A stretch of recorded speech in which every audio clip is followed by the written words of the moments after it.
क्या हाल है साथियों, मैं विकास तोमर आपके अपने trustworthy channel study for civil services पे आज आपके समक्ष लेके आ गए हैं social security in India EPFO के लिए। ये है पार्ट नंबर 8। ठीक है, बाइलिंगुअल में इसमें हम लोग वहीं अपना एम्प्लॉयमेंट और उसमें सोशल सिक्योरिटी वाले देख रहे थे, सारी चीज़ें इसमें जानते हैं। चलिए स्टार्ट कर लेते हैं। पिछले पार्ट में देखिए हम लोग ने यहाँ तक देख लिया था वोकेशनल रिहेबिलिटेशन, व्यावसायिक पुनर्वास, शारीरिक पुनर्वास, वृद्धावस्था, चिकित्सा देखभाल, ये सब देख लिया था। यहाँ पे हम लोग को चालू करना था राजीव गांधी श्रमिक कल्याण योजना। ठीक, अब सिंपल सी बात है, ये क्या है कि बेरोजगारी भत्ता देता है। ठीक, कोई व्यक्ति है, एजुकेटेड है, वो जॉब करना चाहता है, ठीक, विलिंग है, तो वो लेकिन फिर भी उसको जॉब नहीं मिल रही है तो उसको क्या बोलते हैं, अनएम्प्लॉयड। और अगर अनएम्प्लॉयड कोई ऐसा है तो उसको बेरोजगारी भत्ता यानी कि अनएम्प्लॉयमेंट अलाउंस दिया जाता है इस स्कीम के अंतर्गत, जिसका नाम है राजीव गांधी श्रमिक कल्याण योजना। 2005 1 अप्रैल से चालू हुई थी। इसमें जो बीमित व्यक्ति होता है, बीमाग्रस्त श्रमिक जो होता है, वो है बिकम अनएम्प्लॉयड अगर हो गया है, आफ्टर बीइंग 3 या 3 साल से ज़्यादा काम करने के बाद किसी फैक्ट्री एस्टेब्लिशमेंट में, अगर वो फैक्ट्री क्लोज हो रही है तो, ठीक, यहाँ पे क्लोज हो जाने पर जो व्यक्ति 3 या 3 साल से ज़्यादा काम करने वाला था व्यक्ति, और वो फैक्ट्री जो जिसमें काम करता था वो क्लोज हो जाती, तो उसको अनएम्प्लॉयमेंट अलाउंस दिया जाएगा। कितना दिया जाएगा, ये करीबन जो है उसके 50%। अगर 100 रुपये था तो 50 रुपये मिलेंगे, 200 रुपये था तो 100 रुपये मिलेंगे, और 2 साल तक के लिए मिलेंगे। ठीक, अगर वो क्लोज हो ही रहती है भाई, एम्प्लॉयमेंट उसको नहीं मिलता है तो मेडिकल केयर भी मिलेगी उसको, खुद को, उसकी फैमिली को, ईएसआई जो है एम्प्लॉय स्टेट इंश्योरेंस हॉस्पिटल में। और कब तक के लिए मिलेगी, वहीं 2 साल तक के लिए, जब तक कि आपको बेरोजगारी भत्ता दिया जा रहा है। ठीक, इसके अलावा जो है वोकेशनल ट्रेनिंग भी दे सकते हैं भाई। अनएम्प्लॉयमेंट इसलिए भी तो हो सकता है कि ऐसी कोई स्किल है, मान लीजिए कोई व्यक्ति जो है किताबों का काम करता था, एकदम से कंप्यूटर आ गया। ठीक, ये हुआ भी था, तो उसकी वजह से क्या हुआ कि कंप्यूटर चलाने की स्किल्स ही लोग के पास नहीं थी। अभी भी जैसे हमारे यहाँ घर में जो है बड़े लोग जो हैं, वो लोग क्या है, मोबाइल नहीं चला पाते हैं, अब धीरे धीरे सीख रहे हैं। तो वो एक स्किल्स ना होने की वजह से जो है उनकी, अगर मान लो जो अनएम्प्लॉयड हो गए तो अपग्रेड स्किल करने के लिए भी उनको कुछ भत्ता, कुछ एक्सपेंडिचर दिया जाएगा, फीस और ट्रेवलिंग अलाउंस, जो कि ईएसआईसी ही जो है उसको देगा। तो उसके लिए भी जो है पैसा दिया सकता है व्यावसायिक प्रशिक्षण के लिए। ठीक, इसके अलावा प्रोत्साहन, ये तो खत्म हो गया राजीव गांधी जी वाला। ठीक, ये था श्रमिक कल्याण योजना। इसके अलावा आगे जो है देखिए यहाँ पे क्या है, विकलांगता वाले व्यक्तियों को नियमित रोजगार प्रदान करने के लिए निजी क्षेत्र में, ठीक, निजी क्षेत्र में नियोक्ताओं के लिए प्रोत्साहन। प्राइवेट वाले देखो सीधी सी बात है, प्रॉफिट है तो सब कुछ है, नहीं तो कुछ नहीं है। प्रॉफिट के लिए काम करते हैं, उनको कोई जो है वैसे नहीं होता जैसे सार्वजनिक कंपनियां काम करती हैं पब्लिक के लिए। अगर प्रॉफिट नहीं भी हो रहा है, जैसे मेट्रो ट्रेन है, बस है, अगर वो उसको अपने समय पर चलना है तो चलना है, भले उसमें एक व्यक्ति आए जो चाहे 150 आ जाए। ठीक, तो ये चीज़ है। तो प्राइवेट में जो विकलांग हमारे भाई बहन हैं, उनको एम्प्लॉयमेंट दिया जाए प्राइवेट संस्थाओं सेक्टर के द्वारा, तो इसमें क्या है, प्रोत्साहन दिया जा रहा है, ठीक, नियोक्ताओं को, कि वो उनको एम्प्लॉयमेंट दें। इसके लिए क्या है, देखिए मिनिमम वेज जो फिजिकली डिसेबल्ड पर्सन्स जो होते हैं, दिव्यांग लोग, उनके लिए मिनिमम वेज लिमिट जो है वो 25,000 है। वैसे ईएसआईसी के अंतर्गत अगर किसी को बेनिफिट लेना होता है तो कितने तक होता है, 21,000 तक होता है। ठीक, ईपीएफओ में, यहीं तो फिर से बता दे रहा हूँ, ईपीएफओ में कितने तक है, 15,000 है। कई लोग कंफ्यूज हैं कि 21,000 हो गया, अभी हुआ नहीं है। ठीक, आज की डेट में 15,000 है। ठीक, 21,000 जो है ईएसआईसी में, ईपीएफओ में 15,000 है। 10 से ज़्यादा है आप, सॉरी 20 से ज़्यादा ईपीएफओ में, ईएसआई में 10 से ज़्यादा अगर काम कर रहे हैं, ठीक, 21,000 तक उनकी जिनकी है सैलरी वेज, उनको जो है ईएसआईसी का मिलता है बेनिफिट। और इसी में ही जो दिव्यांगजन हैं उनको 25,000 तक का है। ठीक, उनकी वेज है तो उनको इंक्लूड किया जाएगा ईएसआईसी में। अब इसमें जो एम्प्लॉयर्स, अब प्रोत्साहन कौन दे रहा है, गवर्नमेंट दे रही है। तो सेंट्रल गवर्नमेंट 3 साल के लिए अगर किसी दिव्यांगजन को निजी कंपनी कोई देती है एम्प्लॉयमेंट, तो जो एम्प्लॉय का कंट्रीब्यूशन देना पड़ता है ना, वो एम्प्लॉय का, नियोक्ताओं का योगदान जो है भारत सरकार करती है। ठीक, अगला प्रोविजन देखते हैं, देखिए ये है रोजगार से संबंधित। ठीक, अगला ये टॉपिक हो गया हमारा। अब इसमें क्या है, जो प्रोविजंस है मिनिमम वेज एक्ट में, न्यूनतम मजदूरी अधिनियम 1948 के प्रावधान में ये कहा गया है कि भाई केंद्र सरकार हो, राज्य सरकार हो, वो अपने हिसाब से फिक्स कर सकती है, समीक्षा कर सकती है, रिवाइज कर सकती है मिनिमम वेजेस वर्कर्स के, श्रमिकों के, जो कि किसी शेड्यूल्ड यानी कि अनुसूचित रोजगार में जो है जो नौकरी कर रहे हैं।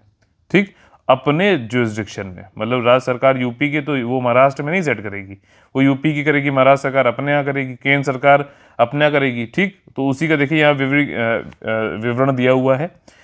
जो केंद्र सरकार है वो आपका शेड्यूल एम्प्लॉयमेंट उसके पास कितने हैं, 45 हैं। ठीक, अभी अगर इसमें आगे अपडेट हो जाए तो देख लीजिएगा, एक बार फैक्ट ये चेक करना जरूरी है। अभी जब मैं वीडियो बना रहा हूँ तो 45 है, और स्टेट स्फीयर में 1709 ऐसे एम्प्लॉयमेंट हैं अनुसूचित जो एम्प्लॉयमेंट है, जहां पर राज्य की सरकारें अपना जो है मिनिमम वेजेस बताती हैं, न्यूनतम जो है कितना वेतन दिया जाएगा।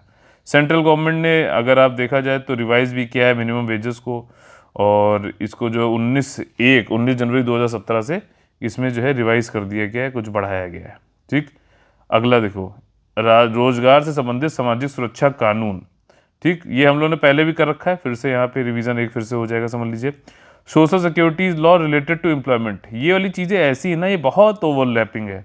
आपको ESIC, EPFO, ठीक, इनको आपको अलग से भी पढ़ना पड़ता है, और इनका अलग अलग कहाँ कहाँ उपयोग हो रहा है वो भी पढ़ना जरूरी है। ठीक, ताकि कहीं से भी क्वेश्चन पूछे आपका हो जाए। और ये ओवरलैपिंग बहुत है, इंडस्ट्रियल रिलेशन में भी आ जाएगा, लेबर लॉज में भी आ जाएगा। ठीक, और ये सारी चीज़ें हम लोग पहले भी कर चुके हैं, EPFO कार्ड वाली प्लेलिस्ट में भी इसमें कई सारे करा रखे हैं, फिर से आ रहा है, लेकिन फिर से हम करेंगे ताकि ये चीज़ें दिमाग बैठ जाए, क्वेश्चन आए तो जो आपकी मजबूती है वो और मजबूत हो जाए, ताकि एग्जाम में कॉन्फिडेंस के साथ आप वाले क्वेश्चन सही कर सकें। Social security law related to employment. ठीक, प्रिंसिपल जो लॉ हैं वो देखिए कौन कौन से हैं इंडिया भारत में। एम्प्लॉय स्टेट इंश्योरेंस एक्ट, अभी इसके बारे में बात करिए, 1948। ठीक, इसमें क्या है, 10 से ज़्यादा एम्प्लॉय जो है, और कंप्रिहेंसिव मेडिकल केयर इसमें दी जाती है एम्प्लॉयज़ को। अगर देखो 3 चीज़ें दी जाती है, मेडिकल केयर दी जाती है जो कर्मचारी है उसकी फैमिली को, कैश बेनिफिट दिया जाता है दूसरी चीज़ अगर वो बीमार है, और या फिर जो है मैटरनिटी यानी कि मातृत्व के लिए, और जो है आपका तीसरी चीज़ क्या है, मंथली पेमेंट दी जाती है अगर किसी दुर्घटना या किसी दुर्भाग्यवश जो है डेथ हो जाती है क्रमिक की, या फिर डिसेबल हो जाता है। तो 3 चीज़ें ESIC वाले में आप ऐसे ब्रॉडली याद कर सकते हो, मेडिकल केयर, कंप्रिहेंसिव, ठीक, कैश बेनिफिट, सिक हैं, बीमार हैं, मातृत्व है, प्रेगनेंसी, इस तरीके से, और या फिर अगर ये अनफॉर्चुनेटली डेथ या ये हो जाती है तो आपको मंथली पेमेंट क्या है, पेंशन है। ठीक, तो वो दी जाएगी आपका। Employ provident fund miscellaneous provision act 1952, ये किससे संबंधित है, EPFO से संबंधित है। ठीक, और इसमें क्या है, ये किस पे कहाँ मतलब अप्लाई किया जाता है, ये आपका जहाँ पे 20 या 20 से ज़्यादा एम्प्लॉयज़ हों, और जो है इनको 15,000, देखो मैंने आपको बताया ये रिवाइज किया गया 2014 में, 6,500 से अब 15,000 कर दिया गया है। 15,000 तक के जो लोग हैं उनको EPFO का जो है ये वाली चीज़ें मैंडेटरी हैं, ध्यान रखना। ठीक, एक क्वेश्चन ये पूछ बना सकता है वहां पर, क्या इसके 15,000 के ऊपर वाले भी हो रह सकते हैं, हाँ बिल्कुल रह सकते हैं, मैंने पहले भी बताया है, बिल्कुल आप EPF का जो है वो रह सकते हैं, लेकिन जो नियोक्ता है और जो कर्मचारी है उसको अपना कंट्रीब्यूशन जो है 15,000 तक के ही उसको लिए करना पड़ेगा। ठीक, कहाँ अप्लाई होता है, 20 से ज़्यादा होता है, अगर जैसे मान लीजिए पेंशन दी जाएगी अगर किसी की डेथ हो जाए, या फिर जो है सुपर एन्यूशन काम अपना 60-60 साल के हो गए उसके बाद। ठीक, आपका कोई टर्मिनल बेनिफिट भी दिया जा सकता है। और कोल माइन और टी प्लांटेशन जो है असम में, उनके लिए जो है EPFO के थोड़े से अलग लॉ है। ठीक है, और ये सारी चीज़ें जो है अब 15,000 पर मंथ हो चुका है जिनकी है, उनको EPFO में रहना अनिवार्य है। ठीक, हमने कर लिया ESIC हो गया, ESIA सॉरी, और EPFO हो गया। अब हम लोग करेंगे एम्प्लॉय कंपनसेशन एक्ट। ठीक, भाई मुआवजा कभी कभार हो जाता ना कि संबंधित चोट हो, रोजगार से संबंधित कोई चोट हो गई, कुछ हो गया, मृत्यु हो गई, तो उसमें या विकलांग हो गया कोई दुर्भाग्यवश, तो उसको परिणाम स्वरूप जो है मुआवजा भुगतान की आवश्यकता होती है। ठीक, तीसरा ये हो गया। चौथा क्या है, मैटरनिटी बेनिफिट एक्ट 1961, इसमें पहले जो है 12 वीक था, अभी कितना हो गया, 26 वीक हो गया है, पहले 2 बच्चों के लिए, तीसरा बच्चा अगर होगा तो जो है उसके लिए फिर इतना ही रहेगा 12 वीक। ठीक, ध्यान रखना है, इसे एडॉप्शन के लिए भी होता है, ये सारे मैंने चीज़ें आप लोग को ऑलरेडी बता चुका हूँ। ठीक, और पांचवा कौन सा है ये एक्ट, देखिए ये है पेमेंट ऑफ ग्रेच्युटी एक्ट 1972।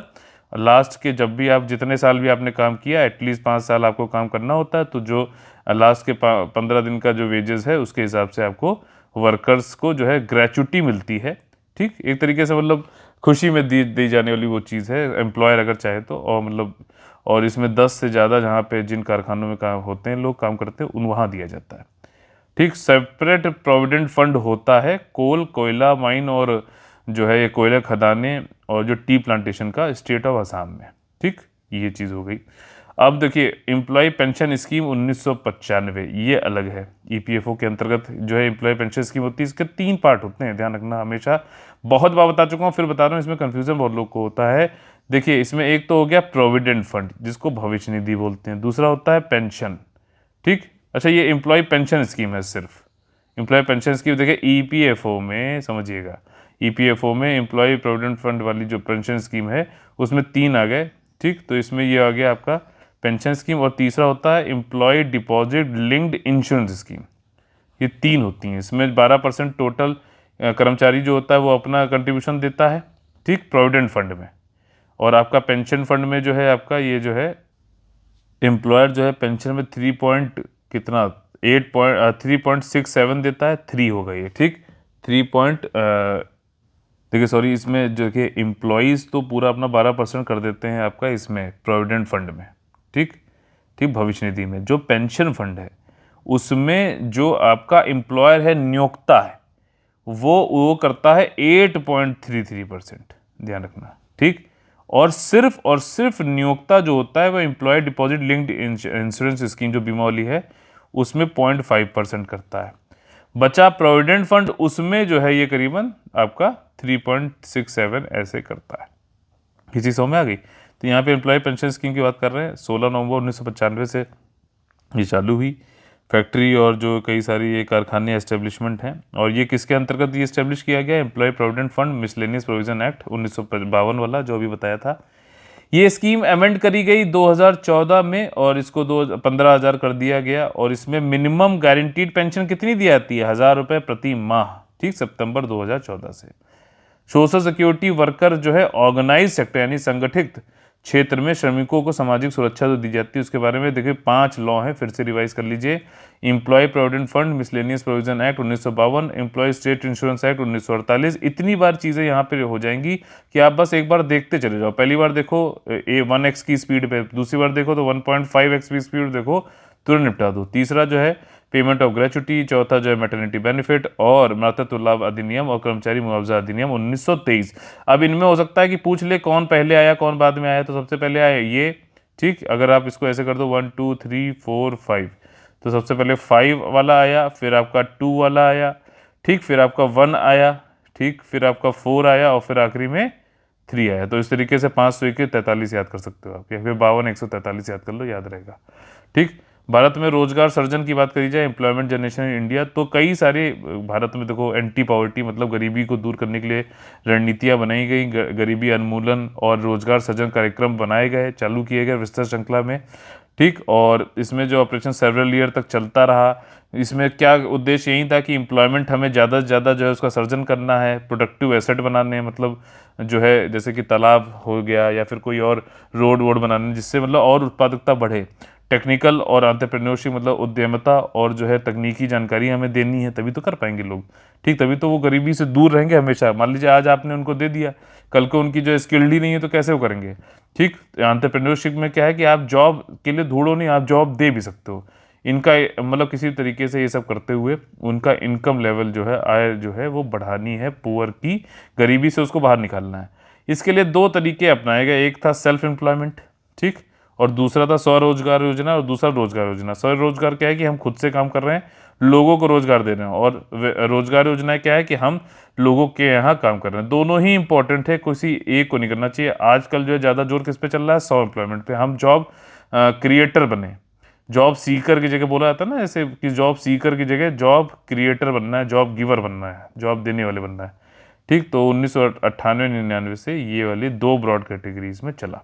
ठीक, अगला है अनऑर्गेनाइज। ये कई सारे अलग अलग टॉपिक हैं, मैं इनके बारे में बता दे रहा हूँ। कोई भी एक स्टेटमेंट अगर करके वहाँ पूछ ले तो आप लोग आसानी से कर लो। भारत में असंगठित क्षेत्र के श्रमिक, ठीक, अनऑर्गेनाइज सेक्टर, अभी ऑर्गेनाइज की बात की थी, अनऑर्गेनाइज की बात कर लेते हैं। इंडिया में कौन कौन से हैं?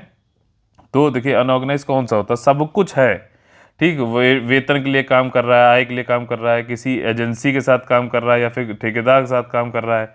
ठीक, जो अपनी खुद के कैपेसिटी में काम कर रहा है, सेल्फ एम्प्लॉयड है, अपना खुद काम कोई कर रहा है, कुछ भी है, अपनी जगह कहाँ है, अपने घर में काम कर रहा है, किसी फील्ड में किसी सार्वजनिक जगह पे काम कर रहा है, कुछ भी कर रहा है, लेकिन उसको अगर बेनिफिट नहीं है ईएसआईसी का, पीएफ एक्ट का, ठीक, उसके बाद कोई बीमा नहीं है, कोई पेंशन नहीं है, प्राइवेट इंश्योरेंस का भी, ये सब अगर नहीं है तो वो असंगठित क्षेत्र में काम कर रहा है। समझ में आ गई बात? तो ये सामाजिक सुरक्षा वाली जो चीज़ें हैं, जिससे बीमा आपका हो गया, पेंशन हो गया, ठीक, ये सब चीज़ें अगर नहीं है तो आपको असंगठित क्षेत्र में माना जाएगा। ठीक, आज के लिए काफ़ी ज़्यादा बढ़ रहा है, लोग जो है फ्रीलांसिंग और गिग इकोनॉमी इन सब में हो रहा है, तो इस तरीके से नहीं है कि उनको भी मिले। हालांकि गवर्नमेंट की ये पहल है कि इन सबको भी अब जोड़ा जाए, असंगठित क्षेत्र में भी जो है सामाजिक सुरक्षा जैसे दे रखा है ना, अटल पेंशन योजना और ये सब है, ये तो वॉलंटरी है, कोई भी कर सकता है इसे। ठीक, रोजगार सृजन के लिए प्रमुख सरकारी पहले इंपॉर्टेंट है, देखिए मनरेगा सबसे पहली बात। ठीक, आपका महात्मा गांधी राष्ट्रीय ग्रामीण रोजगार गारंटी योजना, ध्यान से सुनना, एक एक चीज मैं बताता हूँ। इस एक्ट को बनाया गया ताकि आजीविका की सुरक्षा की जा सके, लोगों का लाइवलीहुड को सिक्योर किया जा सके, जो उन हाउस होल्ड का जो ग्रामीण क्षेत्रों में, ध्यान रखना एक एक चीज, ग्रामीण क्षेत्रों में हाउस होल्ड होना चाहिए। ठीक, एटलीस्ट उनको कम से कम 100 दिन की गारंटीड वेज एम्प्लॉयमेंट, मतलब जो है गारंटी के साथ में 100 दिन कम से कम, ठीक, उनको मतलब जो है वेतन वाला जो है रोजगार दिया जाएगा एक वित्तीय वर्ष में। भारत में वित्तीय वर्ष कब से कब तक होता है? 1 अप्रैल से जो है 31 मार्च अगले साल तक। ठीक, और इसके अलावा हर हाउस होल्ड जो है जिसमें कि कोई एडल्ट मेंबर्स हैं, ठीक, वो अपनी स्वेच्छा से यानी कि वॉलंटियर करना चाहता है अनस्किल्ड मैनुअल वर्क करने के लिए, अनस्किल्ड मैनुअल वर्क करने के लिए, इसमें स्किल्ड वाली वर्क नहीं होते हैं, ग्रामीण क्षेत्रों में होते हैं, 100 दिन मिनिमम है, अनस्किल्ड मैनुअल वर्क, ठीक, हाथ से करने, कोई मशीनीकरण वो नहीं होगा। ठीक, और वॉलंटरी खुद से आना पड़ेगा। इसमें जो है 33% का महिलाओं का रिजर्वेशन भी, कि जो अगर 100 जॉब अगर दी जाएंगी तो उसमें से 33 जो है, 100 लोग को जॉब दिया तो 33 महिलाएं होंगी। ठीक, तो ये वाली चीज़ है, और ये कब से चालू हुआ, कब प्रभाव में आया? फरवरी 2006 से। ठीक, और सारी जितनी भी रूरल डिस्ट्रिक्ट हैं सब मनरेगा के अंतर्गत आती हैं। समझ में आ गया? एकदम आसान भाषा में। अगला है संपूर्ण रोजगार योजना। ठीक, इसमें क्या है, इसका मेन उद्देश्य यही है कि अब देखो, पहले हमने बात करी अनस्किल्ड की, ठीक, जिनके पास कौशल नहीं है। अब यहाँ पर क्या है कि जिनके पास कौशल है और अपने ही जगह पे लोकल स्थानीय जो है रोजगार प्रदान करना है, तो उनके लिए संपूर्ण रोजगार की योजना है।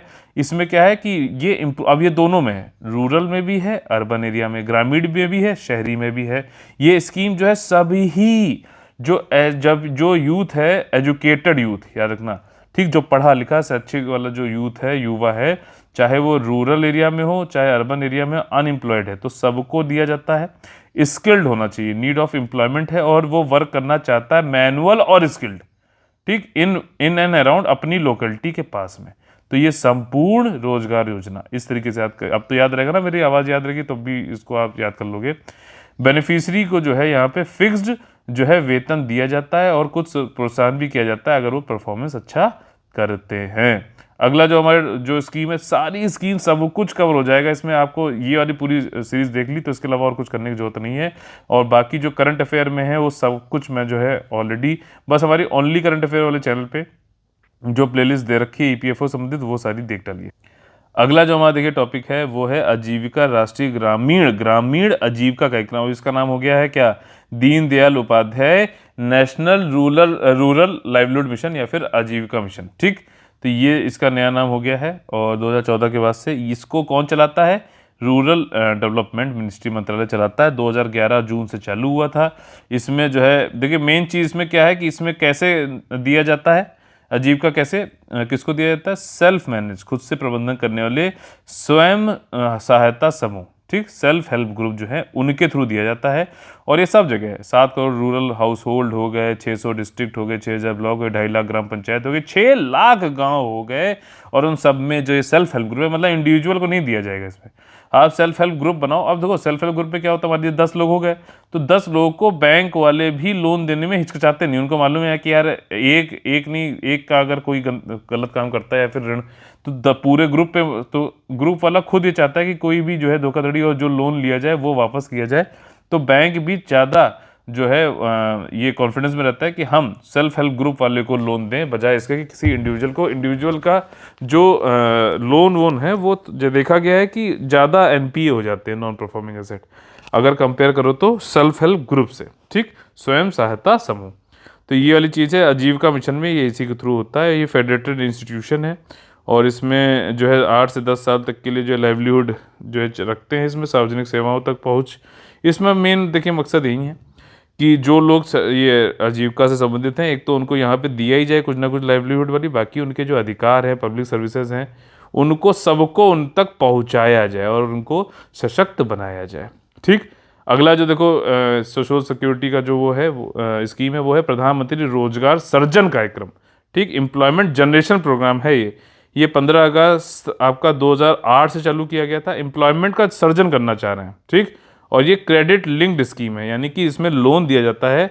गवर्नमेंट ऑफ इंडिया ने इसको बनाया है मर्ज करके। कौन से दो प्रोग्राम देखिए, रूरल एम्प्लॉयमेंट जनरेशन प्रोग्राम पहले था और प्रधानमंत्री रोजगार योजना। तो अब ये रूरल वाली हो गई, ये अर्बन वाली हो गई, दोनों को मिक्स कर दिया भाई यहाँ पे, और उसका नाम क्या रख दिया, प्रधानमंत्री एम्प्लॉयमेंट जनरेशन प्रोग्राम। 15 अगस्त 2008 से हुई थी। अब इसको जो है इसमें क्रेडिट लिंक्ड होता है, मतलब ऋण कुछ दिया जाएगा। और इसकी नोडल एजेंसी कौन है, केवीआईसी। केवीआईसी क्या है, khadi and village industry commission.